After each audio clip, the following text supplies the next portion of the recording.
All right, hey guys, welcome back to the channel. Today's conversation is about Sales Cloud. Now, Sales Cloud is Salesforce's most popular product, and it's kind of the core of CRM, Customer Relationship Management, which we talked about in a prior conversation. So anyways, what I want to start with is by mentioning that Salesforce Sales Cloud includes some standard objects out of the box. And the most important of those objects are leads, contacts, accounts, and opportunities. And these form the core of a selling process.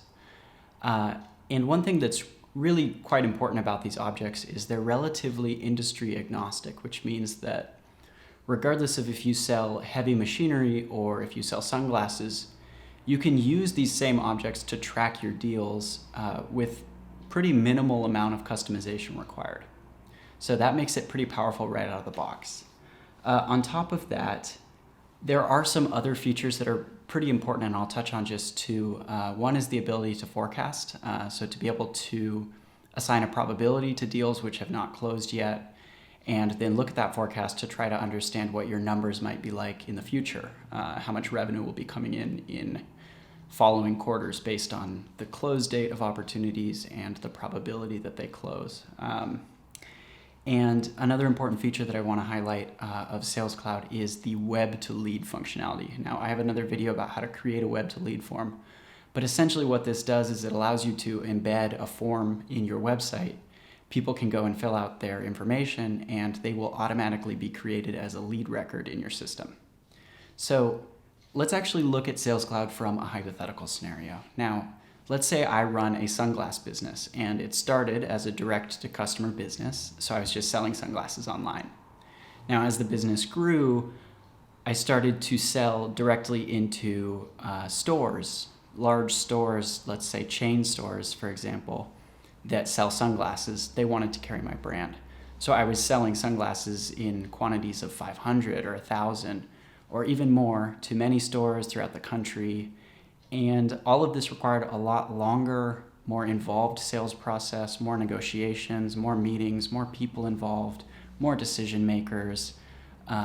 It required repeating orders, difficult things that I can't track on a one-to-one basis, and that will require more than just me as an individual sales representative. So this is where Sales Cloud really shines, is when you talk about those sort of longer sales processes, more complex sales processes. So the way it might look is a potential customer, let's say a representative, a buyer from a store or from a national chain, might come to our website and fill out the contact form, and that'll automatically create a lead in our system. From there, a sales representative can pick up that lead from a queue, let's say, assign it to themselves, and give that person a call or an email. And they can start that conversation. And if they determine that this buyer is serious and that this lead should be converted, they can go ahead and convert the lead. And what that will automatically do is it will create an opportunity, an account, and a contact. Now, the opportunity is sort of the core of the sales process. The opportunity is an active revenue generating deal. And as we work through this deal and we begin to negotiate, we begin to start to understand what the customer needs and what we expect in return, we can start to work through the opportunity stages. And ultimately, we'll go ahead and close out that deal. And this is really the power of Sales Cloud. It lets you work through these big deals, keep everything tracked, have multiple people on the deal, take care of all of those kind of external factors that are really hard for one person to track without a piece of software. So that's kind of the essence of Sales Cloud. It's pretty powerful. It can do quite a lot for you. And obviously some of these features will depend on which edition of Salesforce you have access to. But that's the core of it, and I hope that was helpful. I will see you guys in the next video.